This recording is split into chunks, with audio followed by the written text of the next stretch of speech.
Hi friends, welcome to ಪುಟ್ಟಿ cooking corner. ಸಿಂಪಲ್ಲಾಗಿ lollipop ಮಾಡೋದು ನೋಡೋಣ ಬನ್ನಿ. ರೆಸ್ಟೋರೆಂಟ್ ಸ್ಟೈಲಲ್ಲಿ ನಾನು ಚಿಕನ್ ಲಾಲಿಪಾಪ್ ಮಾಡ್ತಾಯಿದ್ದೀನಿ ಇವತ್ತು. ಒಂದು ಅರ್ಧ ನಿಂಬೆಹಣ್ಣು, ಸ್ವಲ್ಪ ರುಚಿಗೆ ತಕ್ಕಷ್ಟು ಉಪ್ಪು ಹಾಕ್ಕೊತಾ ಇದ್ದೀನಿ. ನಾನು 1 ಟೇಬಲ್ ಸ್ಪೂನಷ್ಟು ಹಾಕ್ಕೊತಿದ್ದೀನಿ. ಇವಾಗ ಸ್ವಲ್ಪ ಚಿಲ್ಲಿ ಪೌಡರ್ ಹಾಕ್ಕೊಳ್ಳೋಣ. 1 ಟೇಬಲ್ ಸ್ಪೂನಷ್ಟು ಚಿಲ್ಲಿ ಪೌಡರ್ ಹಾಕ್ಕೊತಾ ಇದ್ದೀನಿ.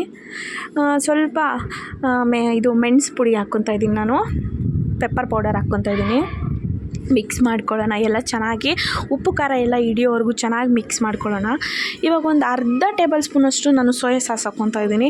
ಇದು ಚೆನ್ನಾಗಿ ಸ್ಮೂತಾಗಿ ಸ್ಪೈಸಿಯಾಗಿ ಬರುತ್ತೆ. ಇದು ಸೋಯಾ ಸಾಸ್ ಹಾಕ್ಕೊಳ್ಳೋದ್ರಿಂದ ಚಿಕನ್ನು ಸ್ವಲ್ಪ ಜ್ಯೂಸಿಯಾಗಿ ಸಾಫ್ಟಾಗಿ ಬರುತ್ತೆ. 1 ಟೇಬಲ್ ಸ್ಪೂನಷ್ಟು ಶುಂಠಿ ಬೆಳ್ಳುಳ್ಳಿ ಪೇಸ್ಟ್ ಮಾಡ್ಕೊತಿದ್ದೀನಿ. ಇವಾಗ ಒಂದು 15 ನಿಮಿಷ ಅದನ್ನು ಪಕ್ಕಕ್ಕಿಡೋಣ. ಒಂದು 2 ಟೇಬಲ್ ಸ್ಪೂನಷ್ಟು ಕಾರ್ನ್ಫ್ಲವರು, 1.5 ಟೇಬಲ್ ಸ್ಪೂನಷ್ಟು ಮೈದಾ ಹಿಟ್ಟು ಹಾಕ್ಕೊತಾ ಇದ್ದೀನಿ ನಾನು. ಇವಾಗ ಮೈದಾ ಹಿಟ್ಟು ಹಾಕ್ಕೊಂಡು ಒಂದು ಸ್ವಲ್ಪ ಚೆನ್ನಾಗಿ ಮಿಕ್ಸ್ ಮಾಡ್ಕೊಳ್ಳೋಣ. ಚೆನ್ನಾಗಿ ಮಿಕ್ಸ್ ಮಾಡಿಕೊಂಡು ಇದಕ್ಕೆ ನಾನು ರೆಡ್ ಕಲರ್ ಬರೋಕ್ಕೆ ನಾನು ಅದು ಇದು ಎಲ್ಲ ಯೂಸ್ ಮಾಡಲ್ಲ. ಕಾಶ್ಮೀರಿ ಚಿಲ್ಲಿ ಪೌಡರ್ ಪ್ಯಾಕೆಟೇ ನಾನು ಯೂಸ್ ಮಾಡ್ತಾಯಿದ್ದೀನಿ ರೆಡ್ ಕಲರ್ ಕೊಡೋಕ್ಕೆ. ಇದೊಂದು ಅರ್ಧ ಟೇಬಲ್ ಸ್ಪೂನಷ್ಟು ನಾನು ಚಿಲ್ಲಿ ಪೌಡರ್ನ ಆ್ಯಡ್ ಮಾಡ್ಕೊತಾ ಇದ್ದೀನಿ. ಇದು ಕಲರ್ ಕೊಡೋಕ್ಕೆ ಮಾತ್ರನೇ, ಇದೇನು ನಮಗೇನು ಸ್ಪೈಸಿ ಏನು ಕೊಡೋಲ್ಲ. ಇದು ಚೆನ್ನಾಗಿ ಮಿಕ್ಸ್ ಮಾಡಿಕೊಂಡು ಸ್ವಲ್ಪ ನಮಗೆ ಈ ಕಬಾಬ್ ಮಸಾಲೆ ಹೇಗೆ ಹದ ಇದು ಬರುತ್ತೋ ಆ ಥರ ನಾವು ಮಿಕ್ಸ್ ಮಾಡಿಟ್ಕೊಳ್ಳೋಣ. ಸ್ವಲ್ಪ ಚೆನ್ನಾಗಿ ಗಟ್ಟಿಯಾಗಿ.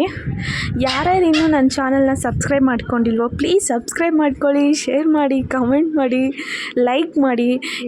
ನಿಮ್ಗೆ ಇಷ್ಟ ಆದರೆ ಇದನ್ನು ಮಾಡಿ ಟ್ರೈ ಮಾಡಿ ಒಂದು ಸತಿ ಮನೆಯಲ್ಲಿ. ಹೇಗೆ ಬರುತ್ತೆ ಅಂತ ನನಗೆ ಕಮೆಂಟ್ ಮಾಡಿ ಹೇಳಿ.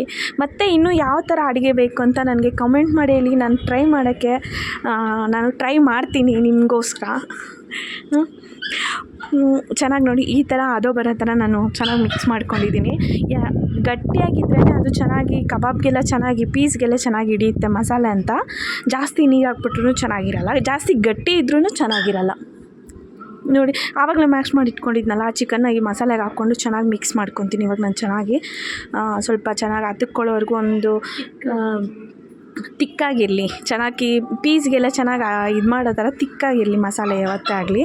ಇದನ್ನೊಂದು 5 ಮಿನಿಟ್ಸ್, ಒಂದು 10 ಮಿನಿಟ್ಸು ಇದನ್ನು ಪಕ್ಕಕ್ಕೆ ಇಡೋಣ. ಯಾಕಂದರೆ ಅದು ಚೆನ್ನಾಗಿ ಮಸಾಲೆ ಎಲ್ಲ ಚೆನ್ನಾಗಿರುತ್ತೆ. ಒಂದು ಅರ್ಧ ಟೇಬಲ್ ಸ್ಪೂನಷ್ಟು ಗರಂ ಮಸಾಲೆ ಹಾಕ್ಕೊಳ್ಳೋಣ. ಯಾಕಂದರೆ ಸ್ಪೈಸಿ ಆ್ಯಂಡ್ ಸ್ಮೆಲ್ಲು ಸಖತ್ತಾಗಿ ಬರುತ್ತೆ. ರೆಸ್ಟೋರೆಂಟಲ್ಲೇ ಬರುತ್ತೆ. ನಾನು ಆಲ್ರೆಡಿ ಟ್ರೈ ಮಾಡಿ ಮತ್ತು ನಿಮಗೋಸ್ಕರ ನಾನು ಒಂದು ವೀಡಿಯೋ ಇರಲಿ ಅಂತ ನಾನು ಮಾಡಿ ಹಾಕ್ತಿದ್ದೀನಿ. ನಾನಿವಾಗ ಚೆನ್ನಾಗಾಗಿದೆ. ನಾನು ಆಲ್ರೆಡಿ ಆಯಿಲ್ ಇಟ್ಟಿದ್ದೀನಿ. ನಾನು ಇವಾಗ ಆಯಿಲ್ ಬಿಡ್ತಿದ್ದೀನಿ ನೋಡಿ.